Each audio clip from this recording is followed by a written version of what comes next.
Maximile Sayer, le journaliste recherchiste de l'émission, a quelque chose à me dire. Max, vas-y. Ouais, là, parce que tantôt, je t'ai entendu dire que bonhomme setter, ça venait de bone setter en anglais. Oui. Puis, c'est un mythe. C'est vrai? Apparemment, c'est pas vrai. C'est quelque chose qu'on entend couramment, mais dans les faits, ça remonte à comme, je sais pas, 18e siècle, quelque chose comme ça, en France, où c'était pas nouveau. C'est comme aujourd'hui, les parents avaient de la misère à faire coucher leurs enfants, puis ils inventaient... Il y a des régions que c'était le bonhomme couche 8 heures, ou le bonhomme couche 7 heures, puis avec le temps, ça s'est envenu ici, puis c'est devenu le bonhomme 7 heures. Fait que bone setter, c'est complètement faux. J'imagine Infer Rap aussi, puis Backhouse, c'est peut-être une légende urbaine. On se met sur la vérification des faits. Pissou, Pissou, ça, pour la soupe au pois, là, la pissou. Ça aussi, ça me donne faim, Il y a Call in the Bin aussi. Tu as déjà entendu ça? Non. Call in the Bin. Apparemment, c'est quand il disait là, dans le train de mettre du charbon dans le feu. Call in the Bin. Ça semble bizarre. Merci beaucoup. Vous allez adorer ce dossier-là dans le Journal de Montréal, le Journal de Québec aussi ce week-end. C'est sur les cold cases. Alors, je ne sais pas comment on traduit ça, mais en fait, les cas de meurtre non résolus. Il va y avoir des séries de textes là-dessus, les meurtres non résolus les plus mystérieux au Québec. On va en parler avec Valérie Gontier, qui est journaliste au Journal de Montréal. Salut, Valérie. Salut. Vous vous êtes inspiré, les journalistes qui ont fait ça, de meurtres qui ont été résolus, mais plusieurs années plus tard. Oui, exact. En fait, Richard, ce que tu dois savoir, c'est que l'année 2025 est l'année où les policiers au Québec ont solutionné le plus de meurtres qui étaient non résolus. Ah oui, grâce aux avancées de la science. Grâce aux avancées de la science. Donc, seulement à l'automne, on a eu au moins 4 meurtres qui ont été solutionnés. Là, les plus connus qui ont fait défrayer les manchettes, c'est celui du SPVM, Catherine Daviau. Elle, c'est un crime qui avait été commis en 2008 dans son appartement de Rosemont. Oui. On avait tenté de mettre le feu à son appartement pour cacher les preuves. Puis finalement, les policiers ont réussi à déterminer que le meurtrier, qui il était, malheureusement, il est décédé. Mais grâce à des techniques comme la généalogie génétique, ils ont réussi à savoir que c'était précisément lui. Il y a des proches qui ont donné leur ADN pour confirmer que c'était bien lui. Aujourd'hui, il est décédé, mais au moins la famille, donc il n'y aura pas de processus judiciaire, mais la famille, ça leur permet de boucler la boucle. Sinon, quelques jours plus tard, on a été plongé dans un autre cold case, celui de Valérie Leblanc. Ça, c'est une étudiante de 18 ans qui a été portée disparue, qui avait été retrouvée, en arrière du cégep de l'Outaouais à la rentrée scolaire. Et on avait été des années, sans c'est arrivé comme aux alentours de 2011, on était des années sans savoir qu'est-ce qui s'était passé. Et cet automne, la police de Gatineau a annoncé qu'ils ont arrêté un suspect. Ben ça, c'est vraiment CSI. C'est très CSI. C'est des enquêtes. On n'a pas de détails dans le cas de Valérie Leblanc parce qu'il va y avoir un processus judiciaire qui va nous permettre de savoir comment précisément il a été arrêté. Mais il y a eu un autre dossier qui avait vraiment défrayé les manchettes. En 2022, un individu qui s'appelle Marc-André Grenon avait été arrêté pour le meurtre de Guylaine Potvin survenu au Saguenay. Et lui, là, c'est 22 ans plus tard qu'il a été arrêté. Puis il a été trahi, lui, à cause de son nom de famille, Richard. Et c'est tout ça qu'on vient expliquer. Comment est-ce que les gens se font rattraper des décennies plus tard son nom de famille, parce que lui, il y a un outil au laboratoire de sciences judiciaires au Québec, qui est un laboratoire public que les enquêteurs utilisent là, dans toutes les causes là, devant les tribunaux. C'est eux qui analysent là, le sang, les éléments biologiques et tout. Ils ont un outil, donc ils ont une liste de noms de famille. Donc, à partir de... Ils ont retrouvé un élément d'ADN et à partir de tous les gens qui ont donné leur ADN au fil des ans, ils ont pu vous dire, votre meurtrier, il s'appelle Grenon. Donc là, les policiers sont retournés dans la liste des témoins. Et là, ils ont vu qu'il y avait un Marc-André Grenon à l'époque qui habitait en arrière de chez Guylaine Potvin, qui avait refusé en plus de passer le test du polygraphe puis de donner son ADN ou de collaborer avec la police. Ils ont fait eh ben. Donc là, ça, c'est pas... à partir du moment... Comment tu peux savoir par l'ADN que le meurtrier s'appelle Grenon?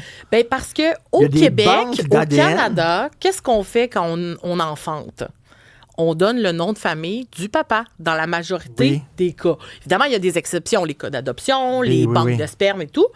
Mais de façon très traditionnelle, les gens vont donner le nom de famille, donc le chromosome Y. Quand on écrit patronyme, le Y de patronyme est en capital, là, pas en bon français, parce que c'est le chromosome Y qui est super important. On vient détecter. Donc, quand ça peut pas fonctionner patronyme avec une meurtrière, par exemple. Donc, on vient vraiment isoler et au fil des ans, il y a énormément de gens là, qui donnent leur ADN pour divers crimes. Tu peux savoir cet ADN-là à quelle famille il appartient, finalement. Oui. Donc, c'est pas quand le laboratoire n'a pas appelé les policiers en leur disant c'est Marc-André Grenon qui a commis. Non. Votre meurtrier s'appelle possiblement Grenon ou tel nom. Puis il y avait une liste là, de dizaines de noms, mais avec des niveaux de concordance qui mais c'est fou.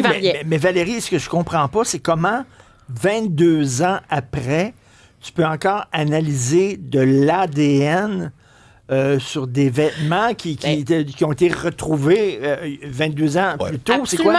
C'est quoi? Ces vêtements-là sont gardés, quoi? Ne meurt jamais. L'ADN, là, on pourrait retrouver de l'ADN comme dans le cas de Sharon Pryor à Longueuil, qui a été solutionné dans les dernières années, qui remonte à il y a 50 ans.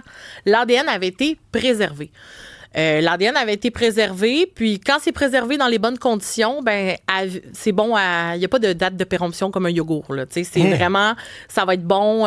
Il faut faire les bonnes analyses. Ceci dit, il faut être prudent parce qu'une fois qu'on a fait une certaine analyse sur une tache de sang, par exemple, après, ça limite le nombre d'essais. Là. Donc, quand on fait je donne l'exemple de la tache de sang, là, mais si on a de l'ADN, on peut essayer les nouvelles technologies. Parce que la science, là, il y a 50 ans, il y a 50 ans, on savait, même les policiers ne savaient même pas qu'ils pouvaient prélever de l'ADN sur une scène. C'est arrivé seulement au tournant des années 90-2000 qu'on a fait... C'est peut-être qu'on a gardé quelque part dans une voûte des vêtements de la victime. 100%. Oui. On garde les vêtements en disant peut-être que plus tard, ces vêtements-là vont nous dire des choses. Oui, puis je suis sûre qu'aujourd'hui, ils le font encore parce que moi, j'ai rencontré plein de policiers dans le cadre de mon dossier puis ils me disent... Nous, on travaille pour que les enquêteurs de demain, là, de la prochaine génération, se retournent pas en faisant, voyons, quelle gang de cabochons, comme eux le font par rapport à des policiers des années 60-70, parce qu'il y a des affaires là, que ça n'a pas de bon sens, des éléments de preuve qui ont été jetés. Oui. On voit des fois... Moi, j'ai fallu, dans le cadre de mon dossier, que je me replonge dans les archives du journal ici, là, au Journal de Montréal, en bas, au sous-sol, c'est nos archives.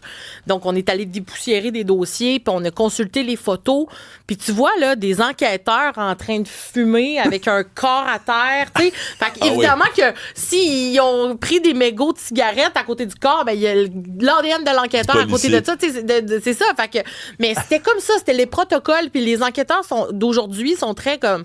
C'était comme ça avant. T'sais. Là, vous allez raconter, donc, 9 cas de meurtres non résolus. En fait, on a parlé à 8 familles, mais on a aussi fait des balados. Des épisodes de balado Histoire de crime, qui est un balado qui existait déjà, que j'anime. Et avec ma collègue Erika Aubin, on a travaillé ça ensemble, ce dossier-là. On s'est séparés. On a rencontré chacune des familles. On a des témoignages de 8 familles qui n'ont, à ce jour, se posent encore des questions et qui n'ont pas de réponse à ces questions-là. Et demain, vous sortez les balados. Boum! D'un coup, sur le site Internet du journal, mais aussi sur toutes les plateformes d'écoute, ainsi que sur YouTube.